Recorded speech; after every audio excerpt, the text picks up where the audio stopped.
কত চালাকি করবেন? মানুষকে আর কত ঠকাবেন? আপনার মতন অসত্য কথা বলা মুখ্যমন্ত্রী ভারতবর্ষে আর একজনও নেই।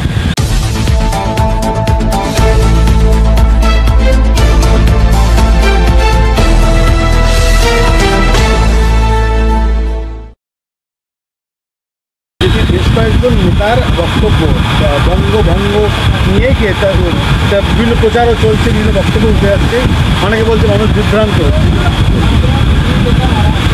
আমি আমার সাংবাদিক বন্ধুদের উদ্দেশ্যে আমি কথাটা বলি।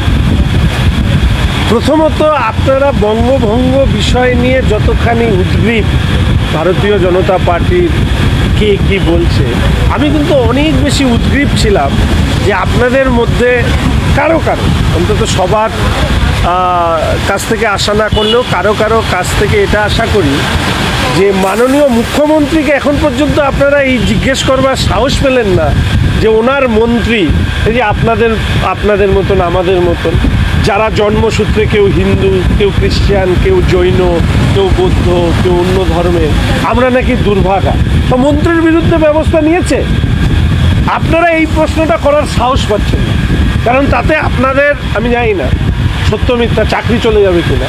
আপনারা বঙ্গভঙ্গ যেটা কে বলেছে, কেন বলেছে, মুখ্যমন্ত্রীরও তো এটা বোঝা উচিত।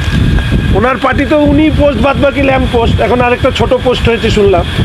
তো কারা বলছে? প্রথম কথা, প্রেসিডেন্সিয়াল পার্টির কোনো বিষয়ে তার বক্তব্য জানানোর জন্য মূল যারা দুজন দায়িত্বপ্রাপ্ত তারা হচ্ছে রাজ্যের প্রেসিডেন্ট বা কেন্দ্রীয় সভাপতি। জেপি নাড্ডা সাহেব বলেছে, সুকান্ত মজুমদার সাহেব বলেছে, পার্টির অফিসিয়াল স্পোক্সপারসন বলেছে, কেউ বলেনি। কেউ ব্যক্তিগত মত রেখেছে। সেই ব্যক্তিগত মত, সেটাকে আপনারা যত বেশি আলোচনা করছেন, পার্টির দুই সর্বোচ্চ রাজ্যের এবং কেন্দ্রের তারা কিন্তু এই বিষয় নিয়ে আলোচনা করে। ফলে মুখ্যমন্ত্রী, আবার বলছি, ফিরহাদ হাকিম সাহেবের যে করা মন্তব্য, যেটা অনেক বেশি আলোচনা হওয়া উচিত, আমি জানি আমারটাও দেখাবেন না আপনারা, হচ্ছে সেই, অর্থাৎ অন্যান্য ধর্মাবলম্বীরা তারা হচ্ছে দুর্ভাগা, তাদের জন্ম হচ্ছে দুর্ভাগা, এবং তিনি দাওয়াতে ইসলামের মধ্যে দিয়ে ধর্মান্তকরণের কথা বলেছেন। আমি চ্যালেঞ্জ করছি মুখ্যমন্ত্রীকে, আপনার ক্ষমতা থাকলে যে বিষয় ফিরহাদ হাকিম সাহেব বলেছে, আপনার যদি ক্ষমতা থাকে আপনি সেই বিষয় নিয়ে সদনের মধ্যে আলোচনায় নিয়ে আসুন। ক্ষমতা নেই, শুধুমাত্র মিথ্যা কথা বলেন, আর যেটা সত্য নয় সেটাকে জাহির করবার চেষ্টা করেন। বঙ্গভঙ্গ নিয়ে কবার প্রস্তাব আসবে? আর কত চালাকি করবেন? মানুষকে আর কত ঠকাবেন? আপনার মতন অসত্য কথা বলা মুখ্যমন্ত্রী ভারতবর্ষে আর একজনও নেই। আপনি হচ্ছে এমন একজন মুখ্যমন্ত্রী যিনি এই পশ্চিমবঙ্গটাকে একেবারে ধুয়ে মুছে ধ্বংস করে দিয়ে যাবেন। আর একটা বিষয়, কালকে মুখ্যমন্ত্রী সদনের ভিতরে যেটা বলেছেন যে তিনি 1905-এর দৃষ্টান্ত বলেছেন যে বঙ্গভঙ্গ কীভাবে রোধ করতে বা আটকাতে হয়, রুখে দিতে হয় তা আমরা জানি, এবং একই সঙ্গে বলেছেন বিধানসভায় আসেন এসব বিষয়গুলো নিয়ে। দেখুন, উনি তো এই বিধানসভায় ব্রাহ্মণ রায়কে দিয়ে সতীদাহ প্রথা পাশ করে দিয়েছেন, তাই না?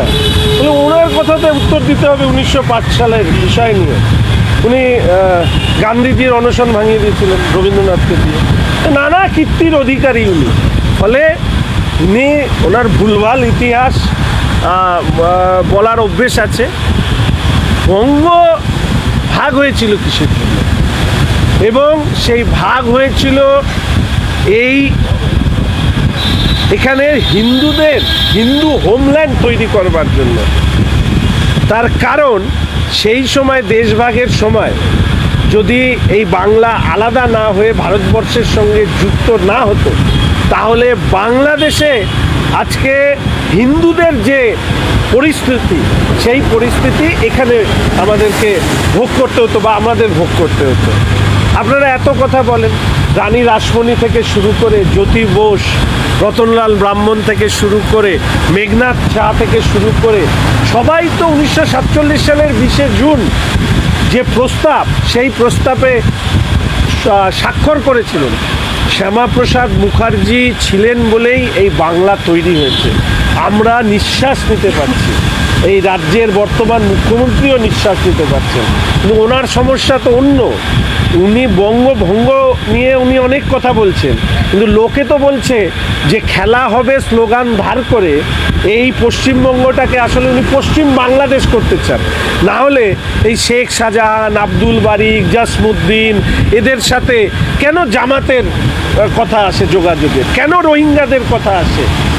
আমাদের এখনো আমরা ঘুমাবো পশ্চিমবঙ্গের মানুষ, এখনো আমরা বুঝতে পারছি না যে চোপড়া থেকে শুরু করে আমাদের সন্দেশখালী, আমাদের আরিয়াদহ, যেভাবে উইপোকা একটা উডেন ফার্নিচারকে বা স্ট্রাকচারকে শেষ করে মমতা ব্যানার্জি এবং তার দল ঠিক সেইভাবে আমার রাজ্যটাকে শেষ করছে। এর বিরুদ্ধে আমাদের সবার একত্রিত হওয়া প্রয়োজন। টলিপাড়ায় যে ঘটনা ঘটছে, গত কিছুদিন ধরে দেখা যাচ্ছে একটা অচল অবস্থা তৈরি হয়েছে, টেকনিশিয়ানরা কাজ করছে না, পরিচালকরা এবার আর তারা শুটিং ফ্লোরে যাচ্ছেন না, ইন্ডাস্ট্রিটার হাল কী হবে? দেখুন, প্রথম কথা, টলিপাড়ায় আমি যাইনি, টলিপাড়ার কাউকে চিনি না, শুধু এইটুকু বুঝি যে সিনেমার সাথে যুক্ত লোকরা বাইরে রেখে, মানে সিনেমার সাথে যুক্ত নয় এমন কারো প্রবেশাধিকার যদি কোনো, সে খেলা হোক, সে সিনেমা ইন্ডাস্ট্রি হোক, এবং বাইরের থেকে নিয়ন্ত্রণ করবার প্রবণতা যদি বাড়ে, তাহলে আরও খারাপ দিন দেখতে হবে। আজকে দেখবেন দুপক্ষই অভিযোগ করছে কোনো একটি ঘটনাকে নিয়ে। আমার যতদূর সম্ভব রাহুল বাবুর কোনো একটি বাংলাদেশের সিনেমা পরিচালনা করা টেকনিশিয়ানদেরকে নিয়ে এই বিষয়টি সামনে এসছে, কিন্তু ওনাদের বক্তব্যতে আমার মনে হয়েছে এই বিবাদের জ্বর অনেক বেশি। কোনো একজন রাজনৈতিক ব্যক্তিত্ব, তার ভাই সেখানে ফেডারেশন নামক যে সংস্থা তিনি চালান, সেই সংস্থার অত্যন্ত মাতব্বরি সত্ত্বেই পরিচালকরা, প্রযোজকরা কাজ চালিয়ে যাচ্ছিলেন। এবার জল যেহেতু গলার থেকে বেশি উঠে গেছে, ফলে তারাও কিন্তু তৃণমূল কংগ্রেসের সমর্থক, দিদির জয়গান গাচ্ছে।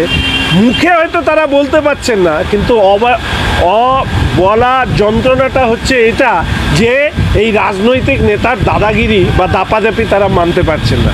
আমি শুধু এইটুকু আশা রাখি যে রাজনৈতিক নেতারা তার নিজস্ব স্বার্থ, ইগো নিয়ে চলবে, কিন্তু অনেক কলাকুশলীরা আছে, এত বড় ইন্ডাস্ট্রি আছে, সেটা যাতে দ্রুত চলে তার ব্যবস্থা নিশ্চিতভাবে, এর মধ্যে থেকেও অনেক ভালো মানুষ আছেন, তারা নিশ্চিতভাবে রাস্তা বের করতে পারবে।